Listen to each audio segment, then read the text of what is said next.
चलो गलती से हमारा बारे में मत चलो वीडियो बनाने के, नहीं तो माई चोद के भाई विवाह दे सरो लो जाकर बड़का बड़का सिंगरवा के हैं कहलो गनिया में पेल के खून निकाल दिया सन साला चूतिया आदमी। तो का हालो भाई लोग, उम्मीद करते हैं अच्छा लोगों। और आज की वीडियो बहुत ही जबरदस्त होके वाला कहीं कि आज फिर हम एगो नया टॉपिक के साथ आयल बनी जो इन्हीं समय बहुत ज़्यादा चलता अश्लीलता अश्लीलता अश्लीलता। तेकर बहन चो दिया अश्लील कही गई कि बहन चो व्यूज और लाइक और सब्सक्राइबर के चक्कर में बहन चो गाड़ मारवानी यहाँ कुल कुल।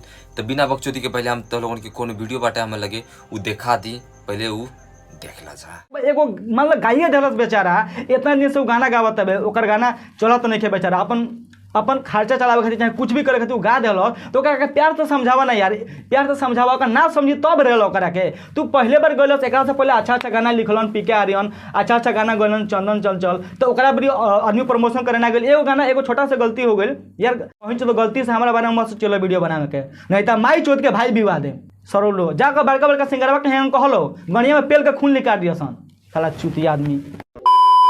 तो भाई जो हम वीडियो प्ले कहनी ई क्रेजी नंबर 1 की रहा है, आई भोजपुरी के रोस्ट वीडियो है। आई यानी समय ऐसा कहा था ना कि एक बहन चो माई पेल के भाई विवाह दे। तो भाई एक बात बता, तेरा गाड़ी में तब हुई ना तो हमसे बात कर लिया, हमरा के रोस्ट करके दिखा दिया, हम ओकरे बाद हम बताएं कि हम का कह सकेनी।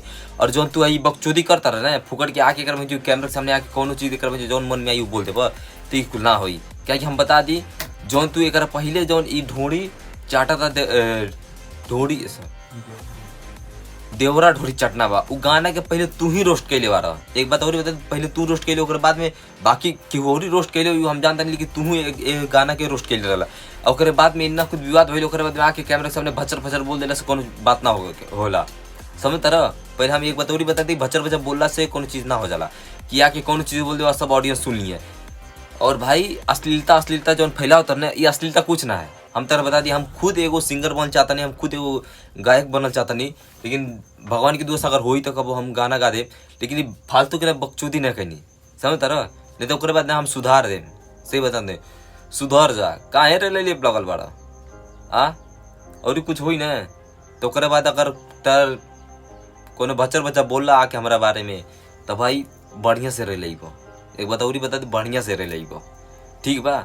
और तनी एगो मतलब गाइए दलस बेचारा इतना दिन से वो गाना गावत है, ओकर गाना चला तो नहीं खे बेचारा अपन खर्चा चलावे खातिर चाहे कुछ भी करे खातिर गा दिल तो ओकरा प्यार से समझावा ना यार, प्यार से समझावा ओकरा ना समझी तब रहे ओकरा के। तू पहले बार गइल एक से पहले अच्छा गाना लिखलन पीके आर्यन, अच्छा गाना गइलन चंदन चल चल, तो ओकरा बड़ी आदमी प्रमोशन करे ना गइल। एगो गाना एगो छोटा सा गलती। अरे भौजी लेकिन भौजी गाना ठीक है गोइले बाड़ी, देवरा लाड़ चटाना बा, आई मीन मतलब देवरा ढोड़ी चटाना बावे। तो ये भौजी एगो बात ध्यान रखियो, अभी तक खाली ढोड़िए तार चटता नु, देखियो कहियो कुछ और मत चाट के भाग जाओ। तो भाई जवन तू कहत रह कि एगो 4-5 साल से मेहनत करता है एगो अश्लील गाना गा दिला तो ओकरा से का हो गई। तो भाई वह हम बात तहरा से पूछल जाता नहीं, जब 4 साल से मेहनत करता है एगो गाना गा दिला तो इना कौन प्रॉब्लम बा बताओ। अरे तारे गाड़ी में इतना दम बने तो हमरा से तनी बात करो, 21 साल लाल बाने पौन सिंह माने इनके रोस्ट करके दिखाओ ना आ वो लोग रोस्ट करने में गाड़ी में दम ना हुई तो लोगन के। जब छोटा मोटा एगो का कहल जाला सिंगर एगो छोटा मोटा एगो सिंगर आके अगर एगो अश्लील गाना थोड़ा सा अश्लील गाना गा देता उन्हें तो लोग गाड़ी में मर्चा लग जाता, हाँ मिर्ची लग जाता। आई तनी हम खेसारी लाल के तनी 2-4 गाना बट हम तनी दिखाओ तनी ओकर बाद तो लोग बताओ कि ये लोगन काहे ना रोस्ट करता लोगन, हाँ ये लोगन करे खातिर गाड़ी में दम नहीं बा बताओ, ये लोगन के रोस्ट करे खातिर गाड़ी में दम नहीं बा। जिन्ना आई भोसड़ी वाले न्यूज चैनल वाले बाना है पहले बता दी भाई पेल के न सही में कहते हम खुद पेल के लोग एकदम बेकार कह दिन हमारा थीम लगल है पहले बताया तनी जा 21 साल जब गाना गावत रहा तब कहाँ रहे लोगन गान मरत रहे लोगन का तेरे हई गाना देखा लोगों के बाद देखा तनी का बोलता है लोगन हई तनी पहले भाई लोग गाना देख लेते हैं।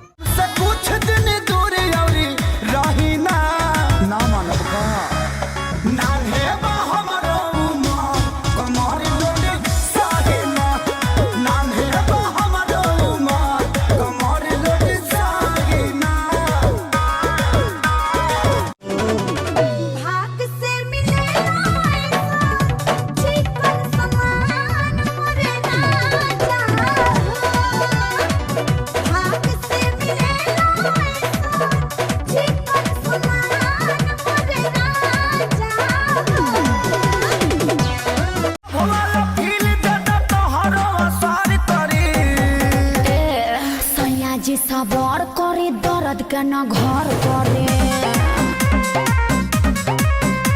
आहो इन्ना पवन सिंह के गाना, खेसारी लाल के गाना, इन्ना अंतरा सिंह के गाना, काजल रगवानी के गाना इन्ना चलत रहल, तब एक वही चाहिए गान मारत रहन का न्यूज रिपोर्टर वे।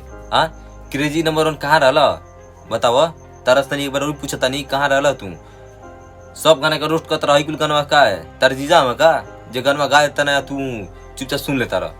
छोटा छोटा सिंगर के भाई रेले से ना काम बनी। एक बात और बता दी, अश्लील से जो फैलाओ तो नहीं गाड़ी में तो बता लोगों के अश्लील बंद कराई के ना जाके सलाला और पवन सिंह से जाके तनी बात करो। काहे नहीं बात करता लोग जाके मुझे तलवा चाटे नियर बारह लोगों तो लोग अगर बहन चोदी कुल फालतू में अगर मुझे भोजपुरी बदनाम कैला लगू माँ बहन चोद। तनी हयो एक आध गाना तनी एगो औरी दिखाओ तनी पवन सिंह के खेसारी लाल के तनी यो देखता है तब तो लोग बताओ कहाँ रहा लोग। सवाल करी तब नहीं मुंह में जवान रहा है तनी हयो देख लेता है तब भाई लोग तो लोग नहीं कुल गाना देख ही लगा। का आप तो लोगों के ओपिनियंस बाटा कौन चीज का तो लोग सोचता रहो प्लीज कमेंट में जाके बताइए जरूर हमरा के। बड़े चैनल को सब्सक्राइब नहीं करा, लाइक नहीं करा, लेकिन कमेंट में जाके जरूर बता दिया कि कौन चीज हम गलती करता नहीं और कौन चीज लोगों गलती करता नहीं। तो भाई लोग ये वीडियो कैसन लल कैसन ना हम ना जानता नहीं, कहीं हम बहुत गुस्सा में रहनी और ये वीडियो हम हकीकत जो हमारे दिल में रहा हम कुल आप लोग के साथ शेयर कैली। और का तो लोगों के ओपिनियंस बा प्लीज जाके डिस्क्रिप्शन में जाके कमेंट बॉक्स में जाके तो लोगों जरूर अपने ओपिनियन शेयर करिए लोग हमारे साथ में।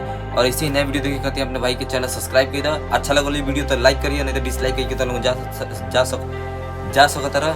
जय हिंद, वंदे मातरम।